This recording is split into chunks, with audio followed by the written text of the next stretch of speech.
Tuesday, March 20th, 1849. Our family, consisting of father, mother, 2 brothers, and 1 sister, left this morning for that far-off and much-talked-of country, California. A wave farewell to kind teachers and schoolmates, a last glimpse of our old home on the hill, and we were off. The diary of 14-year-old Sally Hester is just one record of an epic experience in American history. The emigration of 500,000 men, women, and children by covered wagon through the American West.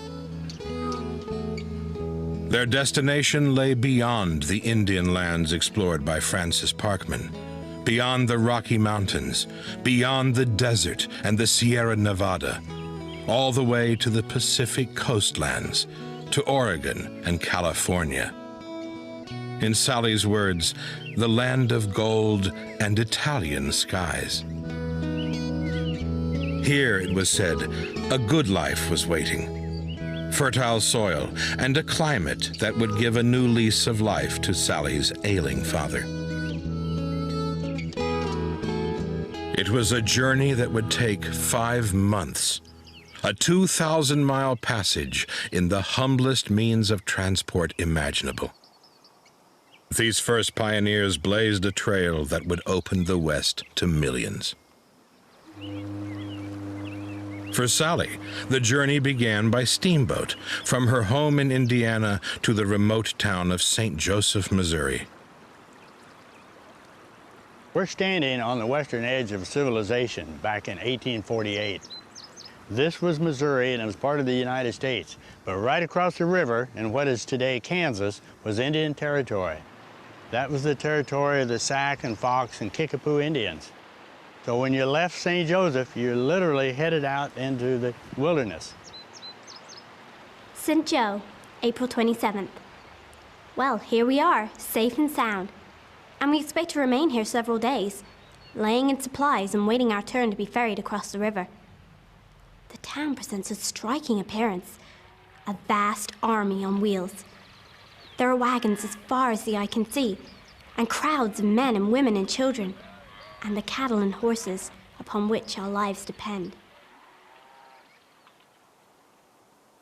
The emigrants who'd gathered at this point of departure were a mixed bunch.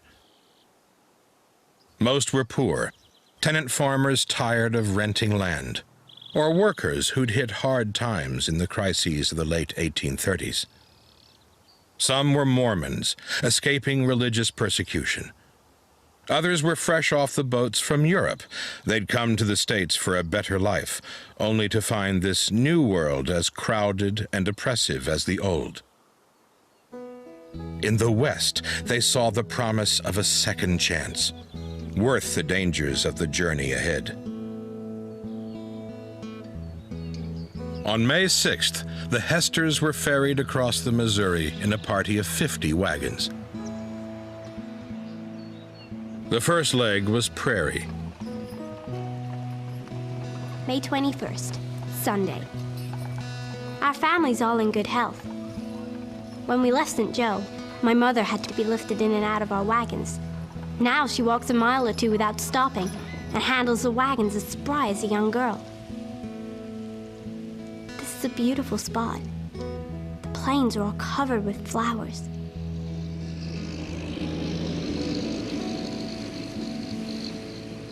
The plains were beautiful, but inhospitable, just grassland for hundreds of miles.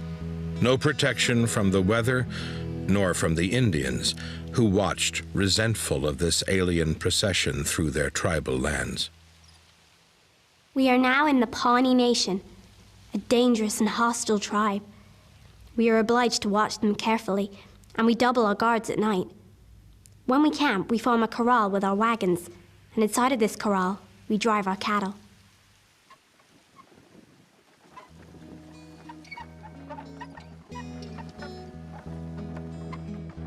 "6 weeks into their journey, and the Hesters had passed Fort Laramie and were moving northwest through the more broken landscapes of Wyoming.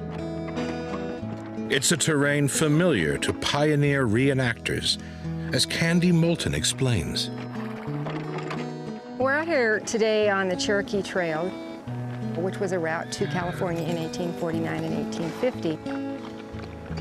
And the folks who are traveling here by wagon train are obviously modern-day reenactors, but we just like to go by wagon about 4 miles an hour, and behind mules and horses we travel along. We've traveled a lot of trails in the past together. Inspector Maggie, get up. When you begin traveling on the trails, you follow the same terrain that they followed 150 years ago. Almost always you stay near the water courses because that's what you had to have in order to water your animals and for yourself as well. Farther to the west, in western Nebraska, the land starts to dry out. Your wagon wheels start to dry up, and so you had to do a lot more repairs on your wagons day after day after day, and it's exhausting travel.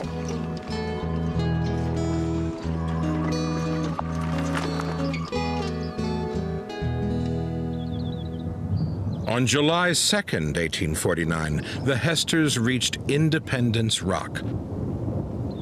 The rock was a marker, the halfway point, and a place to record your passage. Many of these people never made it. Names carved here match up with names on gravestones further up the trail. We as a company are all in good health, but the cholera is raging. Graves everywhere. And the great journey was only half over. With the plains behind them, the emigrants now had to contend with the mountains. Sometimes the terrain is just very difficult. You start getting into the mountains and it's long poles and hard on stock, and you've already been traveling for maybe 2.5 months. By the time you get to that point, the grass and the forage isn't as good, and they would go 20 to 30, 40 miles without water. August 20th. Water and grass is scarce, and what water there is isn't fit to drink. But we're obliged to use it, for there's nothing else. The roads are rocky, and the dust is horrible. The men wear veils tied over their hats, and when they reach camp at night, they are covered with dust from head to heel.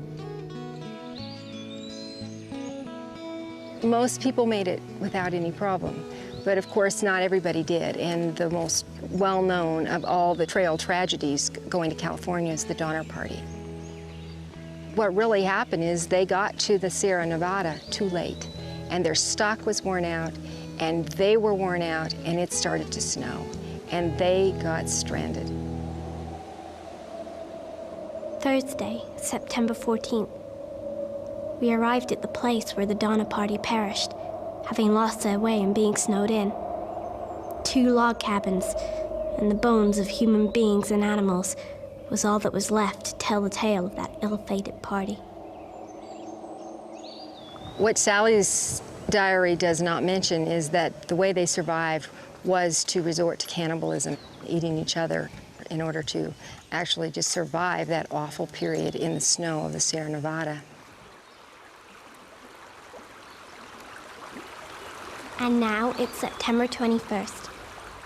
And thanks to a kind providence, we are nearing the end of our long and perilous journey.